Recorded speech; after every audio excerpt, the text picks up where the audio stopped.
الصلاة والسلام علیکہ یا سیدی یا رسول اللہ وعلی آلکہ و اصحابکہ یا حبیب اللہ۔ السلام علیکم ورحمۃ اللہ وبرکاتہ۔ محترم سامعین کرام، ایسے وہ تمام خواتین و حضرات جو کسی شخص کی وجہ سے انتہائی پریشان ہیں اور وہ شخص بلا وجہ آپ کا دشمن بنا بیٹھا ہے، آپ کو روزانہ تکلیف میں دیکھنا چاہتا ہے، ہر طرح سے آپ کو اذیت اور تکلیف پہنچانا چاہتا ہے، آپ کے لیے مسئلہ بنا ہوا ہے، مسائل کھڑے کر رہا ہے اور آپ کو اس کی وجہ بھی سمجھ نہیں آ رہی، آپ ناحق اس کے ظلم و ستم کا شکار ہو رہے ہیں، اس کی دی ہوئی تکلیفوں کا شکار ہیں اور وہ گالی گلوچ بھی کر رہا ہے، آپ کو دھمکیاں بھی دے رہا ہے اور آپ چاہتے ہیں کہ کوئی ایسی طاقت ہو جو اس کا علاج کر دے، اس کو سدھار دے اور یہ اپنی ان اوچھی حرکتوں سے باز آ جائے، آپ کو تکلیف اور اذیت دینا چھوڑ دے۔ تو بالکل ایک ایسی طاقت موجود ہے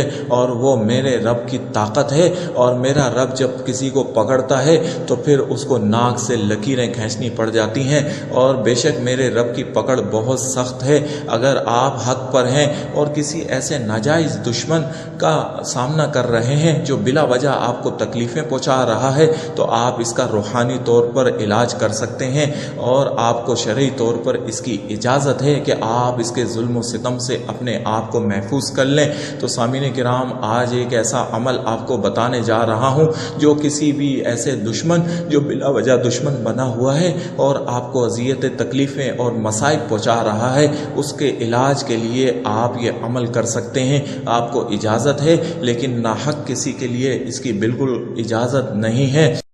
سے محفوظ رہنے کے لیے اس سے بڑا کوئی عمل نہیں ہے، اور ایک ایسا عمل ہے کہ آپ اپنے گھر پر رہتے ہوئے اس کو کریں گے اور وہ دشمن وہ میرے رب کی پکڑ میں آئے گا، اور پھر اس کو فرشتے لے کر آئیں گے اور آ کر آپ سے معافی مانگے گا، اپنے ظلم و ستم سے اور اپنی حرکتوں سے باز آنا پڑے گا اس کو، اور یہ ہوگا اور آپ اپنی آنکھوں سے دیکھیں گے۔ یہ اتنا ہی مجرب اور شاندار عمل ہے۔ طریقہ کار آپ نوٹ کر لیں۔ آپ اس شخص کا نام باوضو حالت میں آپ اس شخص کا نام ایک سفید پیپر پہ لکھ لیں۔ جیسے اگر اس کا نام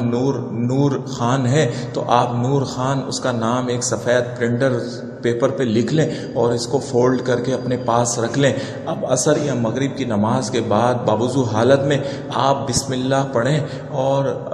آپ بسم اللہ پڑھنے کے بعد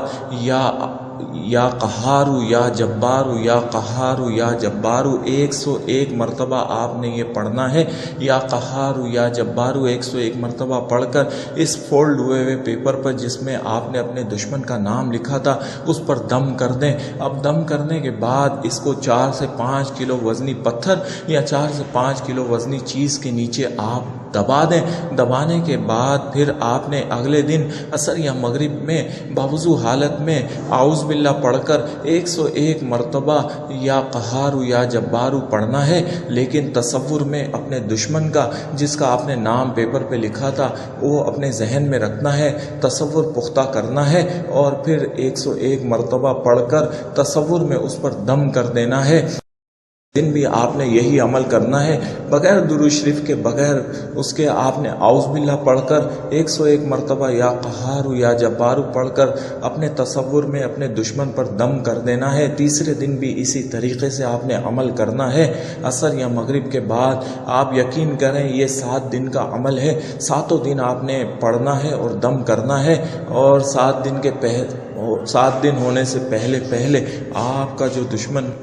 آپ کا دشمن آپ کے پاس آئے گا، معافی مانگے گا، آپ کے پاؤں چھوئے گا، اور پھر آپ اللہ کی رضا کے لیے اس کو معاف کر دیجئے گا، اور آپ اپنے رب کی طاقت دیکھیں گے کہ یا قہارو یا جبارو کا عمل آپ کے دشمن کو اس کی تمام حرکتوں سے باز رکھنے کے لیے کافی ہے۔ آپ کو اس عمل کی اجازت ہے، اسے پاکی کی حالت میں ہی کرنا ہے۔ 7 دن سے پہلے آپ کا دشمن آپ کے پاؤں پڑا ہوگا، اور آپ اس کو ناجائز کسی کے لیے نہیں کر سکتے، الٹا عمل ہو جائے گا۔ آپ صرف تنگ کرنے والے اور ایسے لوگوں کے لیے کریں گے، ایسے شخص کے لیے جو ناحق اور ناجائز آپ کو تکلیف دے رہا ہے، تنگ کر رہا ہے۔ اللہ سے دعا ہے ایسے تمام لوگوں کو اللہ ہدایت دے جو کسی کو ناجائز اور ناحق تنگ کرتے ہیں۔